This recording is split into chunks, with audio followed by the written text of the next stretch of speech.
Collector கார்ல வந்துட்டு இருக்காரு, நீ நடு ரோட்ல வண்டி நிறுத்தி வச்சிருக்க, வண்டி எடுமா. ஓட்டு போட்ட மக்கள் நாங்களும் நடு ரோட்ல தான் நிக்கிறோம். கலெக்டர் வர சொல்லுங்க, அவர்கிட்ட ஒரு மனு கொடுக்கணும். மனு கொடுக்கற இடமாமா இது? எது வந்தாலும் கலெக்டர் ஆபீஸ்ல வந்து கொடுமா. இப்ப கிளம்புமா. 6 மாசமா மனு கொடுத்துட்டு தான் இருக்கிற. மாடு ஆசை போடுற மாதிரி அந்த அப்பாவி மக்களோட மனுக்கள் அந்த கலெக்டர் ஆபீஸ் என்ன தின்னு ஆசை போட்டுட்டு தான் இருக்கு. என்னமா பிரச்சனை?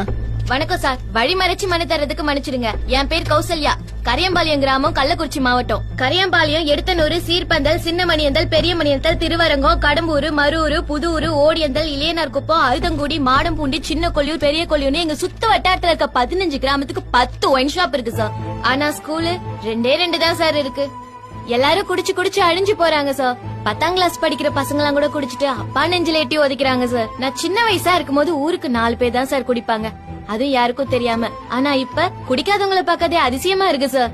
யார் முகத்திலயும் சந்தோஷங்கிறதே இல்ல சார். குடிச்சு குடிச்சு குரங்கு மாதிரியும் தேவாங்க மாதிரியும் தான் சார் இருக்காங்க. முக்காவாசி வீட்டுல பொம்பளைங்க ஒழிச்சுதான் சார் புள்ள குட்டிய படிக்க வைக்கிறாங்க, சோறு போடுறாங்க. பொம்பளைங்க தாலி அறுத்து அரசாங்கம் லாபம் பாக்கலாமா சார்? குடிச்சு அடிறது பத்தாதுன்னு குளம், குட்டை, ஏரி, கொல்லை, வயல்ட்டு எங்க கால வச்சாலும் குவார்டர் பாட்டில், பீரு பாட்டில். ஒயின் ஷாப்பை திறந்து எல்லாரையும் குடிக்க வச்சு மக்களை மட்டுமா சாவடிக்கிறீங்க? இந்த மண்ணையும் சாவடிக்கிறீங்களே சார், இது நியாயமா?